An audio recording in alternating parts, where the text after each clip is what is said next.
기도하겠습니다. 신실하신 하나님 아버지, 오늘도 저희를 말씀 앞으로 불러주시니 감사드립니다. 우리의 마음과 생각을 열어주셔서 하나님의 뜻을 바르게 깨닫게 하여 주시고 세상의 논리와 방식이 아니라 하나님의 길을 따를 수 있는 지혜를 허락하여 주옵소서.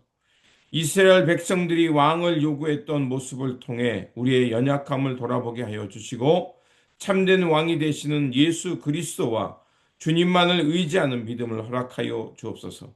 이 시간 성령께서 말씀을 통해 다시 한번 우리에게 역사하여 주셔서 우리의 삶을 새롭게 하여 주시고 하나님을 더욱 신뢰하는 믿음으로 나아가게 하여 주옵소서. 우리 구주 예수 그리스도 이름으로 기도드립니다. 아멘.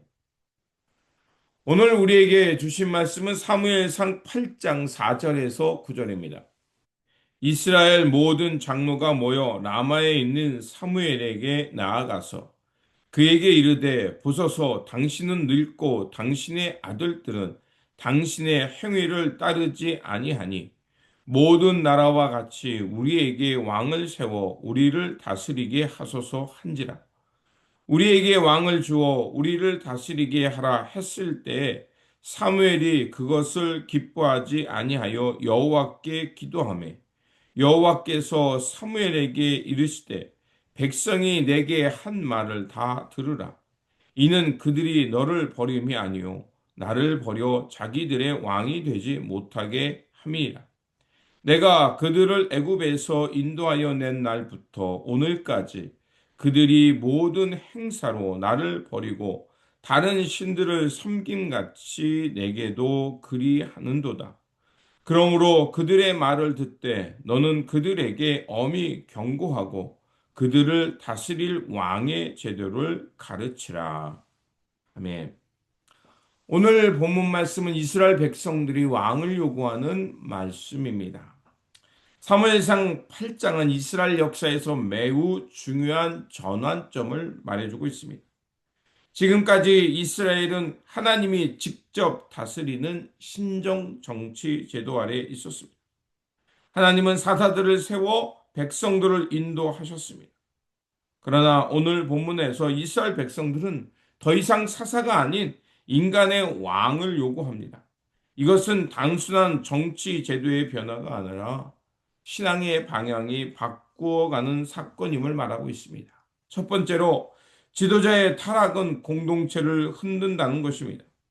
사무엘이 늙자 그의 아들들은 이스라엘의 사사로 세워졌습니다. 그러나 그들에 대해서 이렇게 말합니다. 3절은 이렇게 말합니다.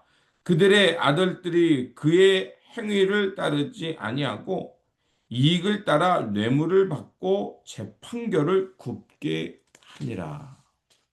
이 한 문장이 무엇을 말하는지 우리에게 말하고 있습니다.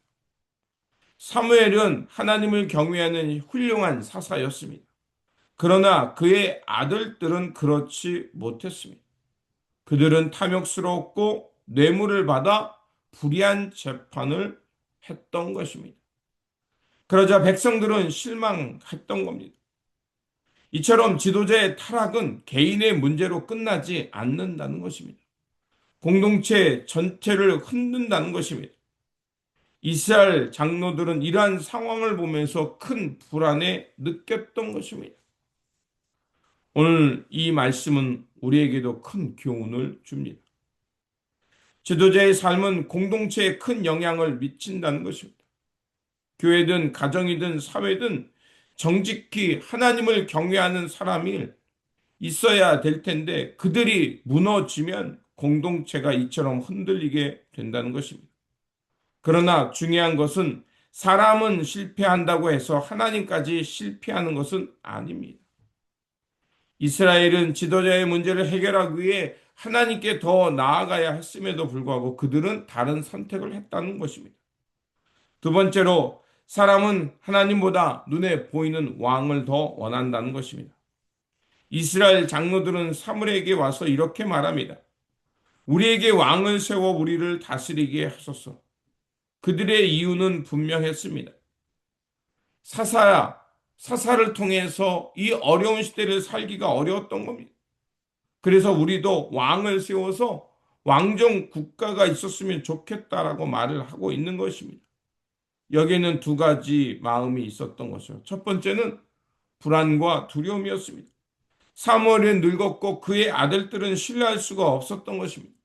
그러자 미래가 불확실했던 겁니다. 두 번째로 그들은 이제 세상의 왕처럼 강한 나라가 되고 싶었던 겁니다. 이스라엘은 하나님이 다스리는 특별한 민족이었지만 그들은 다른 나라들처럼 강한 나라, 강한 군대를 갖고 싶어 했던 겁니다. 사무엘은 이 요구를 듣자 마음이 아팠습니다. 그래서 하나님께 나아가 기도했습니다. 그때 하나님은 이렇게 말합니다. 그들이 너를 버림이 아니요 나를 버려 자기들의 왕이 되지 못하게 함이라. 이스라엘의 문제는 왕이 없었던 것이 아닙니다. 하나님을 왕으로 신뢰하지 못했던 것입니다. 사람은 눈에 보이지 않는 것보다 눈에 보이고 또 내가 직접 만질 수 있는 것들을 더 선호합니다. 그래서 보이는 권력, 보이는 제도, 보이는 사람을 더 신뢰하기 마련입니다. 그럼에도 불구하고 이스라엘은 더욱 사람의 왕을 요구합니다. 눈에 보이지 않는 하나님보다 눈에 보이는 현실적인 인정, 안정을 요구했던 것입니다. 그러나 믿음은 보이지 않는 하나님을 신뢰하는 것입니다. 오늘 우리 삶에도 이와 같은 유혹이 있을 수 있습니다. 문제가 생기면 세상의 방법, 세상의 권력, 세상에 실질적 도움을 주는 것을 먼저 찾기 마련입니다. 그러나 오늘 본문은 우리에게 말합니다. 우리의 참된 왕은 하나님이시다. 하나님을 먼저 찾으라고 말하고 있습니다. 세 번째로 하나님은 경고하시면서도 인간의 선택을 허락하신다는 것입니다. 하나님은 사무엘에게 백성들의 요구를 들어주라고 하시면서 분명한 경고의 말씀을 하라고 말하고 있습니다. 사무엘은 왕이 세워지면 어떤 일이 일어날지 분명히 이제 이스라엘 백성들에게 가르칩니다. 첫 번째로 왕은 당신들의 아들들을 데려다가 군대를 세울 것이다. 그리고 당신들의 딸을 데려다가 왕의 일을 돌보게 하는 이제 궁녀로 삼고 일하게 일을 시킬 것이다. 그리고 당신들의 밭과 포도원을 뺏어서 세금을 요구할 것이다 라고 말합니다. 그럼에도 결국 이스라엘 백성들은 왕을 모시게 되고 그들은 왕의 종이 될 것임을 알았음에도 그것을 선택합니다. 백성들은 이러한 경고를 들음에도 불구하고 왕을 달라고 얘기합니다. 이것은 매우 인간적인 모습입니다. 사람은 때로도 하나님의 경고를 알면서도 자기의 고집을, 자기의 길을 가고 싶어 합니다. 그럼에도 불구하고 하나님은 우리에게 그런 고집을 허락하길 때도 있습니다. 마치 누가복음 15장에 나오는 탕자의 비유와 같지 않습니까? 그러나 이것은 하나님이 포기하신 것은 아닙니다. 하나님은 인간의 선택 속에서도 그러한 선택을 통해서도 하나님의 선한 역사와 구원의 계획을 이루어 가십니다. 이 왕의 제도를 통해 하나님은 다윗을 세우셨고 결국 다윗의 형통을 통해서 예수 그리스도가 우리의 참된 왕이 되게 하셨습니다.